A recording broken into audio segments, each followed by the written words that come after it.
Trump slams China over reported North Korea oil sales, caught red-handed. U.S. satellites reportedly catch China selling oil to North Korea. President Trump slammed China on Thursday over the country's reported illegal oil sales to North Korea, saying they've been caught red-handed and warning such incidents could diminish the odds of a friendly solution for Pyongyang. Caught red-handed, very disappointed that China is allowing oil to go into North Korea.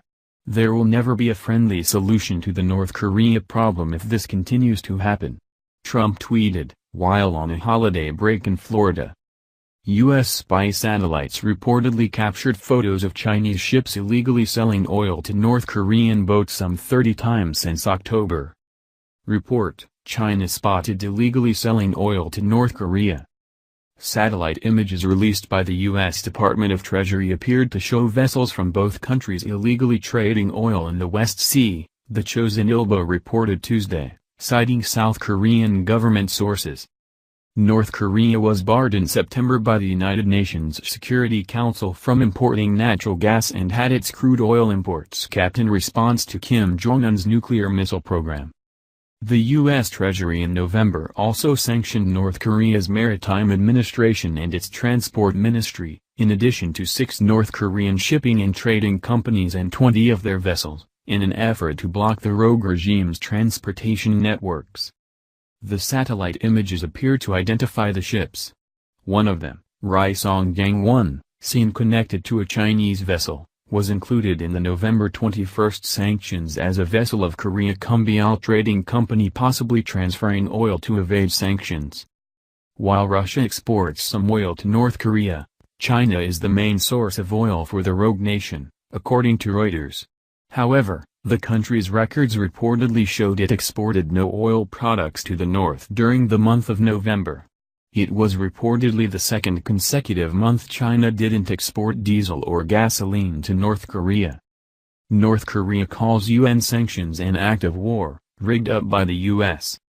A government source told the South Korean newspaper that, "We need to focus on the fact that the illicit trade started after a UN Security Council resolution in September drastically capped North Korea's imports of refined petroleum products." Chinese Foreign Ministry spokeswoman Hua Chunying said she had no information following Chosun's report, but said the Chinese government has been completely and strictly enforcing Security Council resolutions aimed at discouraging North Korea from developing nuclear and missile technology. All right, get this. U.S. spy satellites reportedly capturing images of Chinese ships illegally selling oil to North Korea. And this happening dozens of times in the past few months from companies that were sanctioned by us. So what does this mean for our relationship overall with China now that we have pictures to prove it? Here with more, and including a breakdown of the foreign policy hotspots likely to be prevalent in 2018, Fox News foreign policy analyst Kyron Skinner. Kyron, first off, when it comes to China, this is damning, right? Absolutely. What's so damning about this is the fact that the UN Security Council resolution on North Korea in September prohibits ship-to-ship transfers of oil products to North Korea.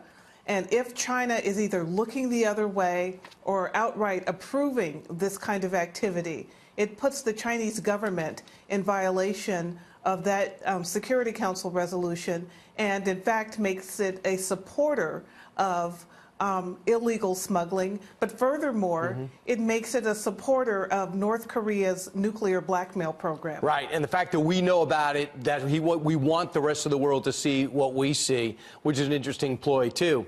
North Korea, of course, this is what it's all about with North Korea. If we could start cracking down and letting those sanctions sink in, they were the #1 issue for President Trump in 2017. Will it be in 2018? Yes, it will be, and the president needs the Chinese to be an honest broker in this process, because most of North Korea's petroleum products come from China, and if China could comply with the various UN Security Council resolutions, it would absolutely hurt the North Korean regime. Right. So the administration is going to be front and center on both China Russia's and North Korea. Russia's got to step up too, and Russia has to stop. And there's indications that there's some of their nuclear scientists are the ones expediting their nuclear program. Next, when it comes to ISIS, we need to blow them out once and for all out of Afghanistan and destroy them as they head towards Damascus in Syria. Are we going to? Yes, absolutely. The military defeat of ISIS is a #1 issue in the new year as well. There are probably about 1,000, no more than 3,000 ISIS fighters left in Syria and Iraq, but the fact that there are any left is of concern. The territorial defeat of ISIS is not enough because ISIS has spread to other countries and is doing enormous damage and has the potential to do more. For example, it's in Sinai, the Philippines, Libya, Yemen, parts of the African continent, Afghanistan. These are the hot spots of the world. ISIS is not the only extremist group there, but it's inspiring those that exist and others as well. But the perception was a year and a half ago that they were winning. Not many people think they're winning right now. There were thousands in Afghanistan. Now there are hundreds. And the same thing with in Syria. So at least it's trending in the right direction. And finally, a key move. We decided to send lethal weapons to the Ukraine as they fight on in Russia. Now they will begin to pay more of a price, don't you think, the Russians? Absolutely. The Russians are going to face a level of lethality that they haven't seen in the crisis in Ukraine